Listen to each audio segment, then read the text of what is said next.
Hello and welcome back to the Be More Connected Summit. I'm your host, Elise Preston, founder of Be More Connected, and today we are here with Caroline Shola Arewa, and she is known as the Energy Doctor. After transforming lives worldwide for more than 3 decades, her pioneering and award-winning work, she's passionate about health, wellness, and supporting you to feel energized and empowered to do the work that you really love, thus creating a meaningful, purpose-driven life. Shola offers you the opportunity to get your energy back and your life on track. She is a psychologist, coach, yoga teacher, trainer, speaker, mentor, and author. Shola, thank you so much for being here today. Hey, thank you for inviting me, Elise. Yes, absolutely. And I love to start by asking guests to share a bit about their journey of healing and what's gotten them to where they are today. Wow. I think that everything really changed for me, as you say, it's kind of 3.5 decades or so ago. I actually had a fashion business at the time. And, I was enjoying it. And actually, at that time, I was on purpose. That was my purpose for a number of years. But then I just reached a stage where I felt like there must be more to life. And that's what kind of caused me to just decide to travel and just leave everything behind. And so I decided to just go. And I went for what turned out to be 2.5 years. I kind of told people I might be going for 2 weeks or 2 months or 2 years to make sure that I covered all the bases. And during that journey of 2.5 years, I had the kind of good fortune of, one, seeing people who I did not like. People acting in ways that I did not like, doing things that I didn't like. Now, also had the good fortune to recognize that everything that they was doing, I was doing as well. So I really had this chance to kind of see myself, the kind of good, the bad, and the ugly. And it kind of caused me to seek something different within myself. And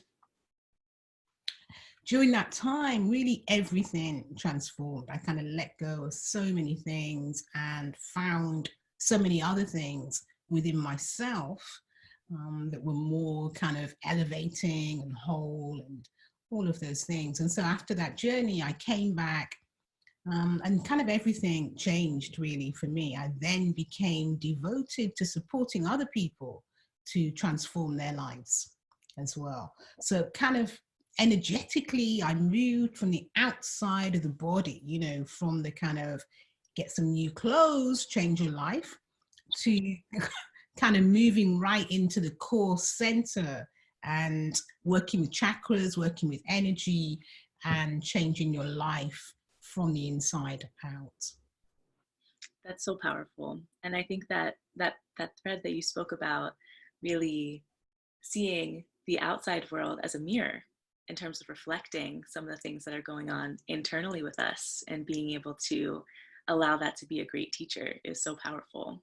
Yeah, absolutely. Absolutely. So I'll be, forever grateful. And I heard you talk about living on purpose. And I'd love to dig in deeper about what that means for you. Yeah. Well, I think what happened with this journey that I took myself was it caused me to connect more deeply with what is really meaningful, and also to develop the skills of listening, listening to that still small voice within. And as a result of doing that, I was able to tap back in to what I believe is that kind of original contract that we make on the other side before we take our incarnation. And through kind of being able to really listen and hear, I think we can be directed to answer our calling. And when we answer that calling that's when I believe we start to live on purpose. When we listen, we can be kind of really guided, and something greater than us becomes the kind of co-director, if you like, of our lives. Yes. And how do you support people with living on purpose? Oh, there's many things that I do. One of the things that I'm loving doing at the moment is enlightened entrepreneurs, because it's supporting me to support other people to really blend these two aspects. And one is a spiritual, so being able to work from a place of spirit first in our lives, but also to be able to show up on purpose and do the kind of work in the world that we're called to do. And that takes some energy. That takes energy to get real clear about what it is, to get the confidence that we need, to get the skills that we need, and to be kind of continuously supported once we have those things to stay living on purpose. So they're the things that I really do with people in Enlightened Entrepreneurs. So we support with the kind of personal side and the spiritual side, and then also the professional side. So supporting this professional skills that are needed, and also kind of financially really helping people get clear in terms of their abundance and prosperity as well. So we have all of that going on in Enlightened Entrepreneurs. Yes, such powerful work. And you're known as the energy doctor. Can you tell me a bit more about that work? Yeah, that's me, the energy doctor. Anyone who knows my work knows that pretty much anything and everything that I do is energy focused. Mm-hmm. So, people will talk about energy being everything. I'm sure you've heard that. Absolutely. Yeah. So for myself, I take that very, very literally. And so I work in a way where energy is kind of core center of everything that's done. So for example, in Enlightened Entrepreneurs, we work with the chakra system. So each month, at the beginning of the month, there's a meditation and it's focused on one of the chakras. It's also looking at what's going on kind of externally in terms of the moon cycles and where the sun is and all of those things. So we kind of use all of that for the work that we do on a daily basis in the world. We look at energy in terms of, what is your dominant, what is your signature energy? How, in terms of how you show up in the world. When you really understand that and other people's, it just supports our kind of communication, our appreciation of people, our ability to be like, okay, that's them, they're just in their element. They're kind of, that is their energetic signature. It just makes it easy then to be with people, be accepting of others and ourselves. Yes. And I think that it's so important during this time for us to really have tools to support us in understanding our energy better and understanding the energy of those around us. And sometimes I think there's a lot of talk about energy conversations being super woo-woo, super spiritual, but it is highly scientific that everything around us carries a frequency and a vibration. And when we're able to really tap into that energy and flow with it in an authentic way, we can experience so much more flow and connectivity and reduce some of those barriers and stress and strain and resistance. Yeah, absolutely. I mean, it's really important to understand that we're not just physical beings. It doesn't matter how we show up in the world, we're not merely physical beings. And I think one of the things I love about energy is it's a common language. So people will talk about feeling low in energy, or feeling kind of drained of energy, or they don't like somebody's energy. Or so they're the things that we're kind of familiar with, but also we have a kind of metaphorical energetic language as well that explains what's going on energetically. So for example, if we would say things like, I've got a broken heart, Well, I mean, let's face it, on a physiological level, the heart is not going to break.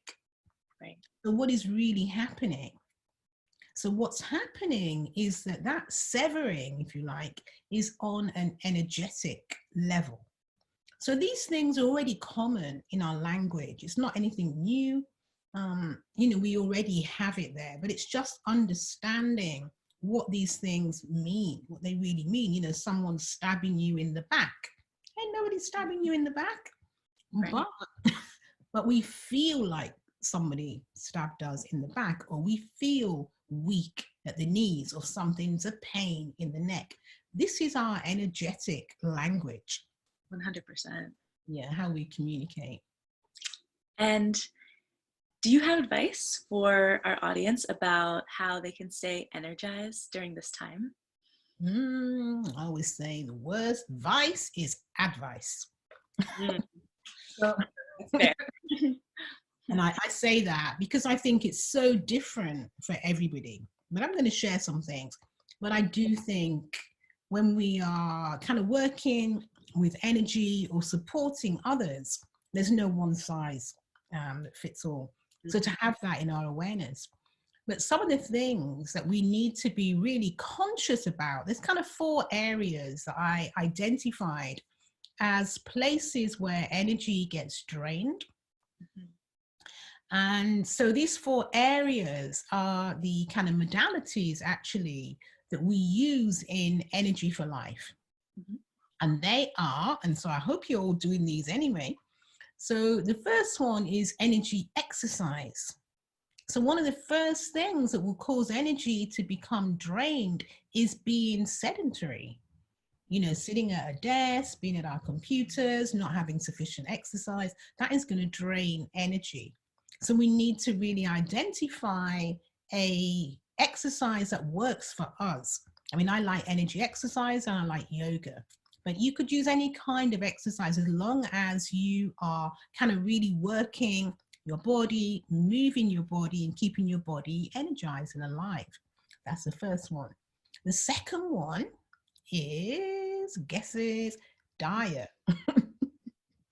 Of course, what we eat is going to determine our energy levels. If we're eating kind of dead foods, then the energy is going to be low. We need live, colorful, high energy foods. The third one is what's going on in the mind. Energy psychology, what's happening in the mind. So one of the things that I think about is, if somebody upsets you on Monday, are you still telling the story on Thursday? Now, whoever done you bad, they're gone. But on Thursday, you could be continuing to drain your energy by telling that story over and over and over and over again, and trying to get everybody else all up in the story. Right. Major energy drain. And the other is, we need to think about how much energy we have going out. So whether that's in the home, whether that's in the workplace, obviously they're both the same right now, but we're going to think about energy balance. And what that means is, you cannot just exhale, you must inhale. So it's the same energetically. You cannot just be putting energy out, taking care of everyone, and not putting your own oxygen mask on. So we really have to think about balancing out how much energy is going out in our daily lives and how much is coming back in. Energy balance. So they're the 4 main kind of areas that we work with in Energy for Life. But there are four kind of areas to think about: your exercise, your food, what's going on in your mind, and actually rest, relaxation, meditation. That's the energy balance part. And all of that is self-care, extreme self-care. Yes. And how about staying empowered during this time? Staying empowered, really interesting, because I think staying empowered, again, listening, really listening and being able to stay in alignment with your own truth. I think that can be difficult sometimes, because maybe we're listening to the news all the time, for example, and we're getting kind of thrown by it energetically, or we're listening to what people are saying, or we're denying our own inner voice. So all of those things will cause us to feel disempowered. They will affect the solar plexus chakra, the fire energy in the body. So being empowered is really kind of listening to our own voice, being mindful whose company we keep, and also taking time to kind of come back to center using the energy balance techniques that I mentioned, the meditation, relaxation, mindfulness, things that will support us to come back to center so we can be in that place of internal power. Such powerful practices. And I think that it is really beautiful the way that you pair being able to presence that energized state, that energized self, with the empowered self. Absolutely. Because bringing those elements together is what really allows us to tap into our highest potential. That's right. Absolutely. And they're so important. For me, that's what's really in alignment. We need to be on purpose. So we need to know what that actually is. We also need to be kind of fully expressed. So we need to be able to show up with our own truth in the world. There's something that you bring to this world that nobody else can. Something unique, something amazing, something magnificent that you bring. And so if you deny that, then we don't have that at all in the world, and we will all suffer as a result of that. So we have a kind of responsibility as well to really show up. Yes. And I think that's how we begin the work of shifting the world, one person at a time. That's exactly how it changes. Exactly how it changes. And one of the things that I say is that people are watching you all the time. So at least you know what it takes to create this summit. So people have been watching you the whole time.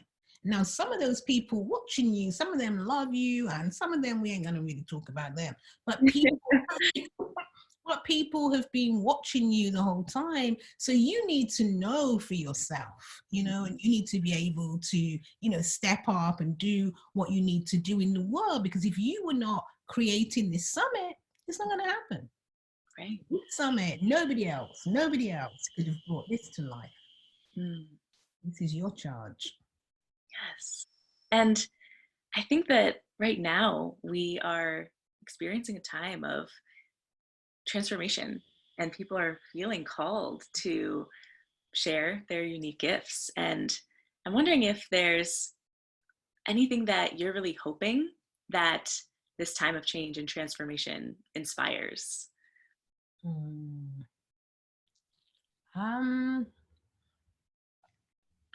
There's a lot of things in there for me. Definitely. Because one, I'm not a big kind of person around hope. Okay. It's not really my vocab. I'm one that either trusts that kind of all is well, and what is happening is what needs to be happening, or I'm somebody who takes action. So they get up and do whatever needs to get done. And so kind of in that respect, I think that lots is kind of shifting energy-wise, for sure. So much is shifting. And I see both things. I see real suffering at the moment. I see real kind of emotional instability at the moment.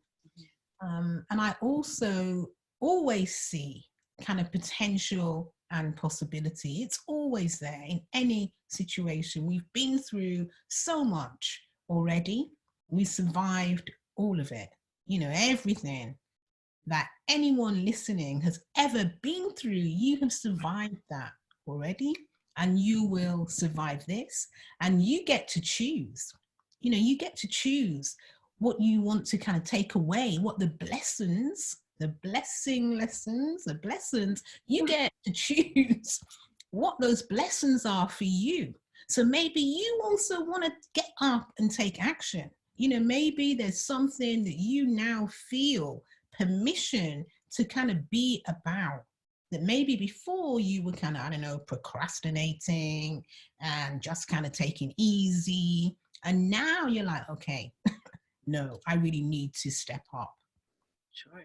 So yeah, I really think that it's a great time for people to listen to that still small voice within and then get up and take action. Wonderful.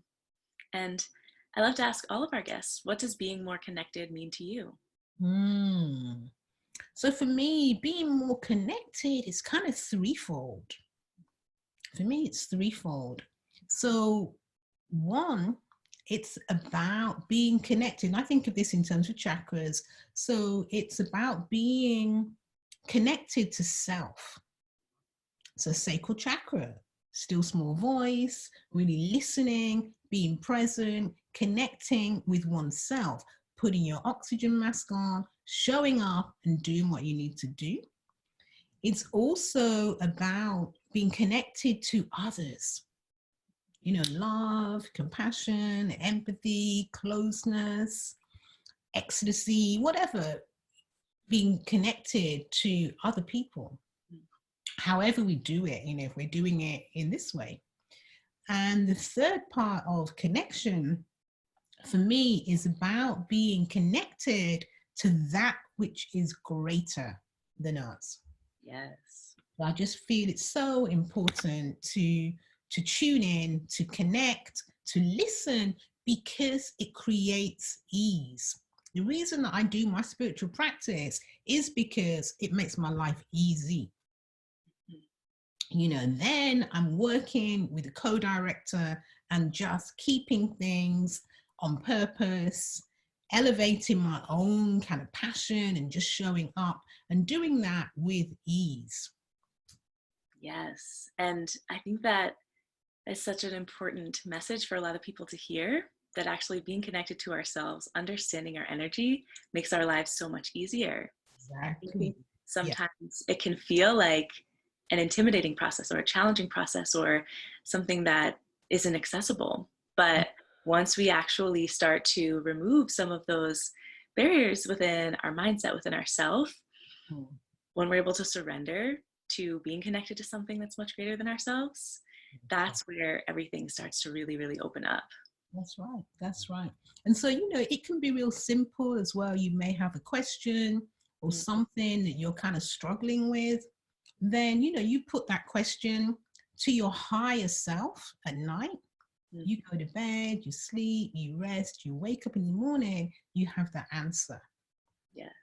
It's just ease, you know, that is just ease. So rather than kind of struggling with things, then, you know, when we connect with that which is higher, that which is greater than ourselves, whatever we want to call it, because it has all kinds of terminology, it doesn't really matter. I just call it energy, it covers everything.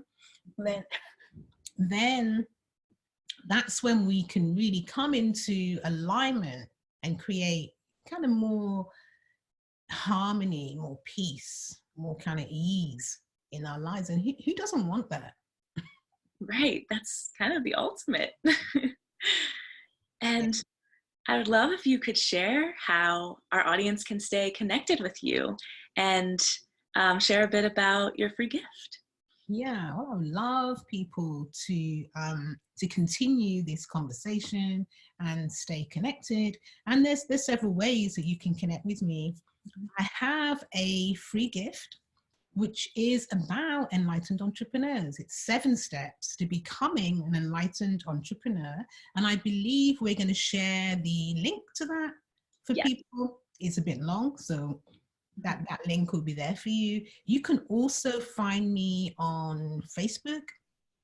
And I have a group, a free group on Facebook, which is called Wellness Revolutionaries. Wellness Revolutionaries, and I would love for people to come over and continue the conversation there as well. Well, wonderful. And thank you so much for being here. I'm so grateful for you sharing all about how to really get in deeper alignment with ourselves so that we Mhm. can live in the world, speaking our authentic truth, owning who we are, and living a more energized and empowered life. Yeah. Thank you. Thank you so much. Yes, thank you. Talk soon. And I hope that you all will tune in for our next interviews tomorrow on the Be More Connected Summit.